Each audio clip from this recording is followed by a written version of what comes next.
Hi, everybody. Ryan Ballengee here. Great to have you here with us. My guest today is Jared Phillips. He's the CEO of GolfN and a new app that we want to talk about. We have a relationship with them. Very excited to start that relationship here in 2026 and extend it into 2027. But wanted to have Jared on because who better to talk about GolfN, the app, the platform, and everything behind it than one of the co-founders and CEO. So, Jared, thanks for being here. For folks who may not be familiar with GolfN already, can you give them the kind of 30,000-foot approach, and then we'll dig deeper? Yeah, well, first off, thanks for having me. Looking forward to working with you and chatting. A lot of respect for what you do in the space and appreciate how you approach content in golf. So first off, thanks for having me. The way that I would view GolfN is like this. GolfN is if you took a credit card rewards concept and applied it to a digital caddy app like Arccos, 18 Birdies, or The Green. That is about as high level as I can go, where we think that golfers should share in the value they create, which, let's be honest, golfers create a lot of the value around this industry, and there's not a whole lot of places that you can get any return of value for that. So that's what GolfN is. So there's a rewards program tied to usage of the app, tracking your game in the app. How was that developed? And then can you kind of give folks an idea of how the kind of free tier works versus the membership model that allows you to kind of enhance those rewards as part of that membership? Yeah, absolutely. So if you start going down the rabbit hole, which I imagine a lot of your listeners will, you can kind of find as much information as you want. I'll give you kind of the base level view because I think it's the right place to start. Okay.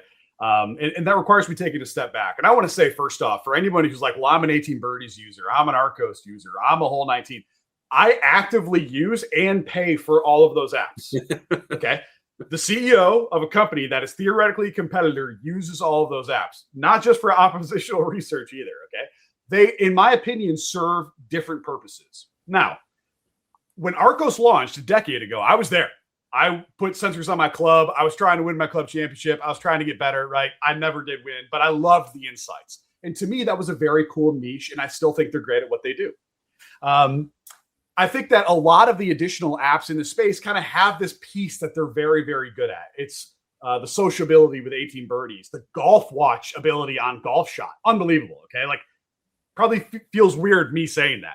What we did is said, look, if you were to look at that space, the caddy app space, and go, what's not there? Rewards aren't there. And quite frankly, even though I pay for all of those features from all those apps, I don't love that I have to do it, right? Like when features are hid behind a paywall, it's kind of annoying. That said, I'm a golf sicko. I'm going to pay for it anyway because I want to know what it's like, and I think it makes me better overall. So going to your original question, how does GolfN work? There's nothing paywalled inside of our app, period. It's 100% free. 100% free. Nothing's behind a paywall. Any money you choose to spend in GolfN is your choice. And the best way I can explain it is like this. I don't know about you, Ryan. I'm a credit card rewards crazy person. Are you in that game? Yeah, I have a couple of very strategic credit cards that I pay for the benefit. You're exactly right. That's the best way to view it. Like I am a Chase Sapphire Reserve holder. Okay, Chase Sapphire has 3 different cards. There's one that's free. There's one that costs $850 a year to have their credit card. I pay the $850 a year for the Chase Sapphire Reserve. That's how memberships work inside of GolfN. Completely optional. You don't have to do it if you don't want to. If you come and use my app and you come in and you try to enter our sweepstakes, or you come in and spin the wheel every day where we're giving away signed memorabilia from Tiger, from Jack, experiences, fine, you can do that. And when you use our app throughout the course of the year, whether that's playing rounds of golf or checking in when you go to Top Golf or go to other places, you can earn back, a box of balls, maybe a wedge, whatever it is. It never pay me a dime. I love that. If you really decide to lean in and get a membership, which a lot of people are, you can really get a return for what you're putting in. And so I'll leave people to decide what it is. But the average membership is 16, 20, 25 bucks a month. You can cancel anytime. And then it's the more golf you play, the more you do, the more you'll return, which you can use with our partners inside of our marketplace. And how specifically do folks earn points and rewards within the GolfN marketplace? Yeah, so it's a good question. Obviously, I just said, like, I use all those other apps, but I also have my own app. So there's a funny way to kind of position those things together. Simply starting a round of golf when you go out to play, you can start a round of golf inside of my app, throw it in your bag, not touch it again. And then when you go to end, you end, put in your scores. You get more points if you put in your scores. You don't have to, but you'll get more points if you do. You want to leave a review about the course you just played. You don't have to, but you'll get more points if you do. You want to upload a photo. This is how much I paid. This is how I felt about it. Conditions were kind of off here. Didn't love the value. Again, you can do as little or as much as you want, but the more you kind of tell us about where you're playing, how you feel about what you did, the more points you're going to get. But by no means are we saying you must do this and you must do that if you want to get these points. It's kind of a choose your own adventure, but it's as simple as you can use it on every shot. We have plays like we'll recommend shots, but I try to not use my phone when I'm on the golf course as best I can too. So that's why we built it that way. You don't have to be on your phone at all. And then just simply when you're done, enter your scores if you want. If not, just finish. Don't put in any of your scores, and you'll get points just for using our app while you were out playing. So it can be as little as I pressed it 3 times and I got some points, or I was looking at it every shot to get yardages. It's kind of a choose your own adventure. Yeah, I think ultimately, I hope people are savvy enough, almost 20 years into having smartphones, into knowing that your data is valuable. There is a value associated with it, and that if something's free, that means you're probably part of the money-making operation. And that is okay. That's fine. That's a tacit agreement we make with the platforms we care about, but that you can get some share of it back your way in something that you want. That is golf equipment or golf experiences or merch or memorabilia. And that's the thing. Right, that's okay. That's fine. That works out. You benefit. We're being more honest about it. You think those other platforms I just named aren't doing the same things that I'm doing? Oh, 100%. They're just asking you to pay a price to do it, right? Exactly. We're saying, look, how about we share in it? There's this thing that I always say, and I kind of alluded to it earlier, but like my feeling as someone who spent a lot of money on golf, who's a fan, who's a super fan, who plays a lot, belongs to a country club, travels, goes to pro events, it's like it was a one-way street for a long time for me. And so the whole concept of golfing is we think golfers should share in the value that they create. That's a pretty simple concept that doesn't happen very often in this industry. This is the first time it happens. Yes, is your data valuable to us? It absolutely is. Do we sell your data? Absolutely not. We don't. We do not sell your data. And I can get into how that works how that works as well. You go, well, how does that happen? We can get into that. But my background is very much around privacy. I don't take your data and go sell it elsewhere. It doesn't work that way. I wanted to get into that because I'm glad you mentioned that. I mean, I wanted to get a sense of how you got to here. I mean, I find how people get into golf as an industry, as their job, particularly interesting because very few people wind up starting in golf. It's not like their parents were PGA professionals or something like that. Something brought them into it. So what brought you to work in golf as your career from where you started? Yeah, so that's a winding road. I'll try to keep it as brief as possible. But I was in sales. I was an commercial insurance guy. And as you know, if you've ever worked in B2B commercial insurance, a lot of that occurs on the golf course, right? A lot of those deals happen on the golf course. It helps if you're decent. I'm a single digit handicap, but I'm not great. Hold on a second. Before you finish the story, if you are a single digit handicapper, you are a good golfer. I don't. Okay. You can downplay it as much as you want, but you are a good golfer. Fair enough. But I'm a high single digit, but I'm very proud to be a single digit. You're right. I've worked at it, and I've always had this love of the game. So I grew up not very affluent. I didn't grow up poor, so I'm not trying to make it seem like I did. But my dad was a police officer, my mother was a nurse, and golf was a luxury. Okay, we could play maybe 1 or 2 times a year. And that time for me was always on Father's Day. On Father's Day, I could go out with my dad, my grandfather, my brother. And it was the one time a year my family would spend money on us to go play golf. And so what did that do to me from ages 8, 9, 10, 11, 12? Man, this is like the best day of my year. I love being out there with my dad, my grandfather, my brother. So as soon as I was legally able to work in Michigan, where I grew up, I went and got a job at Gull Lake View Golf Course, the resort. Obviously, some of you guys might know about it. It's one of the best resorts in Michigan. They've got 6 18s. And I could go work there scrubbing carts, and it allowed me to play golf for free. Okay, so like I got to go work scrub carts. That was the only way economically I could get involved in golf. So like my entire life, it was these incredibly like emotional, connective experiences I had with my family, and then always wanting to try to do more. Okay. Then how does that get to insurance? Long winding road. Doesn't necessarily matter. I went to Xavier. I got down a sales path. I started making some money and going, look, I want to be around this game, this thing that means so much to me. What's a way that we can get involved? I started golfing with my co-founders with no experience in the golf industry other than being a super fan and being a hardcore consumer going, what would you like to see? What would you pay for? let me put up some money because I started it, put the money up myself to say, look, if I blow it, I blow it. But I think that people would be interested in this sort of a model. Let's go try to build it. And that's how GolfN started 3 years ago.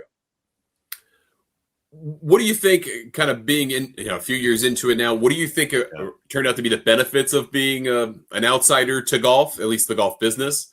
And what was kind of the learning curve to the golf business being an outsider? It's shocking for the amount of money that is in this industry, how small it is. Yeah. Yeah. Very small. I never really would have thought that, because like if you look at the names on events and the brands and the people, you're like, this has got to be huge. It really isn't.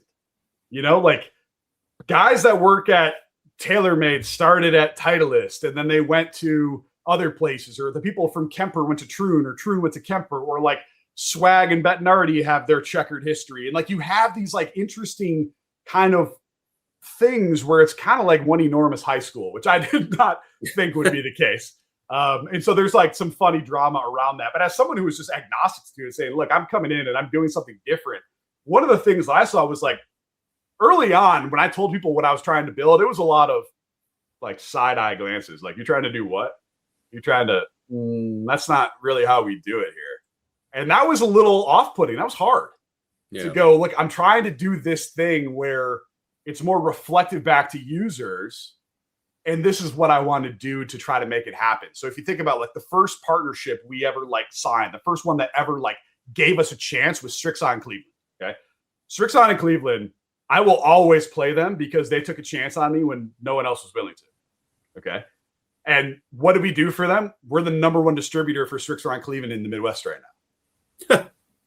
Okay. There you go. They took a chance on us, and now we're one of the largest distributors. I mean, you have to exclude like Dick's, but like if you're talking about like single places like that, that's us, right? That's pretty good. And so you start to like see how this can work, where people grind and they get something back and they can redeem for those Cleveland wedges they wanted, or the new ZXI 5s or 7s because they saw that, their favorite pro is using it. And so like those sorts of learnings of like, it's small, you got to get somebody to say yes, you get a little bit of success and then it starts to snowball. Like that vouched for relationship of going like, no, Jared's got some weird ideas, but like he means what he says, and they've actually got a pretty cool product. You should give it a shot. Like as soon as our people at Strixon were willing to vouch for us for other people, the door's open, right?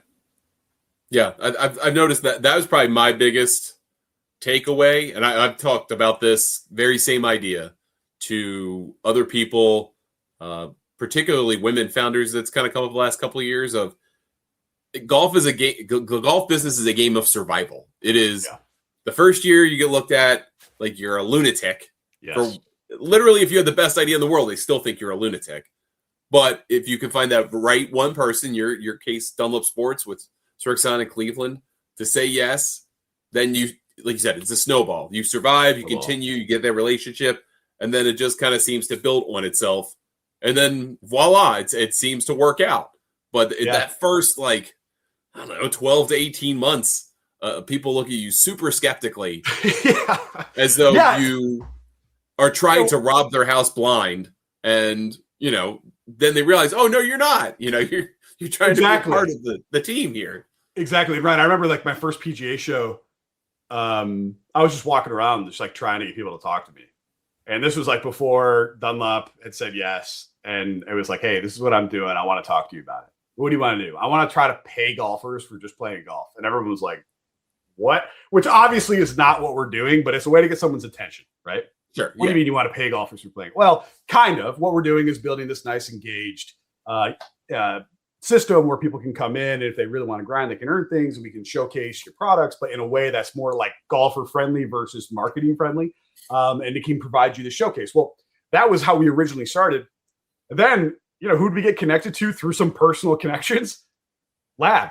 Okay, we were one of the first ones to open Lab. That worked out very well for us last year when they were having a pretty banging year. Yeah. And then Bettinardi, because they're in our back door. So getting to know Sam and the Bettinardi family. So like all of a sudden this starts to blow up, and it goes, this is actually a pretty cool thing. But yeah, you're right. Like those first conversations walking around the PGA show was, are you doing drugs right now, Jared? Like, no, I'm not. Like there's a plan here. Let me tell you about it. But I mean, there are other app ecosystems where it's maybe not the exact same thing as golfing, but there are apps that are effectively, hey, whether it's data purchasing, whatever it is in the app, you're going to get something of that back. So this isn't completely unheard of that something like this could exist in golf.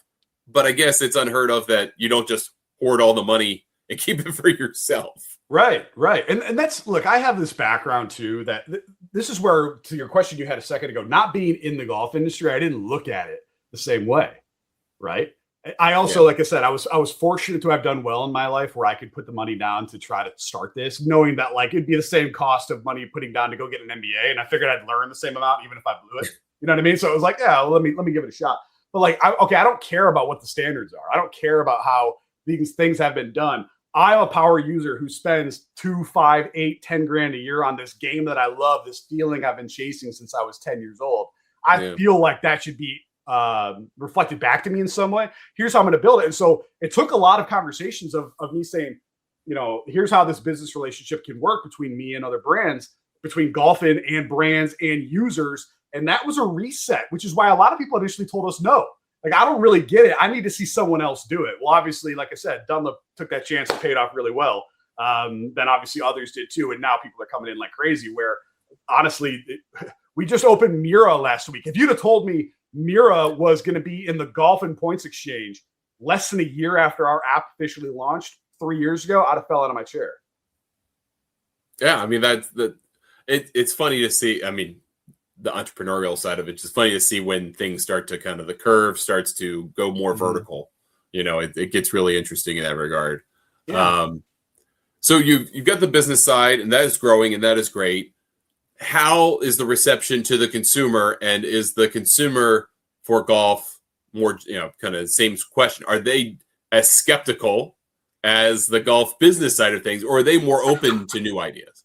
Yeah, you know what's funny about that? Maybe I should have, but like, I didn't even think about that as a factor when getting this started. Like, initially, some of the early action was like, there's no way this has to be a scam. There's no way. And I didn't even think that would be possible. And I was like, why would people, you know, like, why look, it costs you nothing to try it. Like, just see what happens. And then, and then if you get the box of balls in the mail, like, clearly it worked out for you. But yeah, initially it was a lot harder getting started than I initially thought, because it's like such a unique value proposition. I don't think anyone thinks like, that's a dumb idea. I don't want to get something back when I go play golf. Like, no one thinks that. It just sounds too good to be true. So you're skeptical. Last year was interesting, like learning first few months, getting those first reviews on the App Store and the Google Play Store, because we're on both.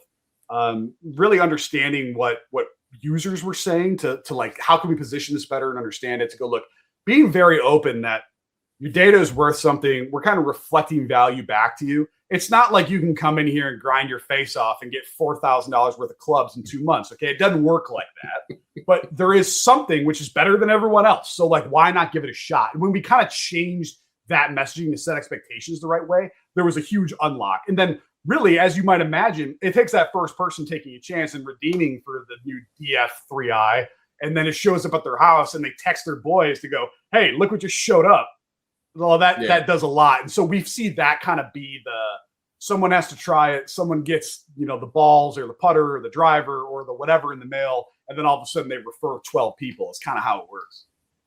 That's interesting. Yeah. I mean, I guess the kind of proof is in the pudding part of it is, all right, well, this action led to this reward. Yeah. And then you can demonstrate that and someone goes, oh, well, I'd like that reward. All right, what do I got to do to get that? That makes a lot of sense to me. That almost kind of they tell two friends or they show two friends. Correct. I guess kind of thing. And we sent somebody last year out to Oregon. This is great. We have a partnership with Jones, Seamus, and Lab. Okay, so like that entire like Oregon triumvirate. I know there's other triad.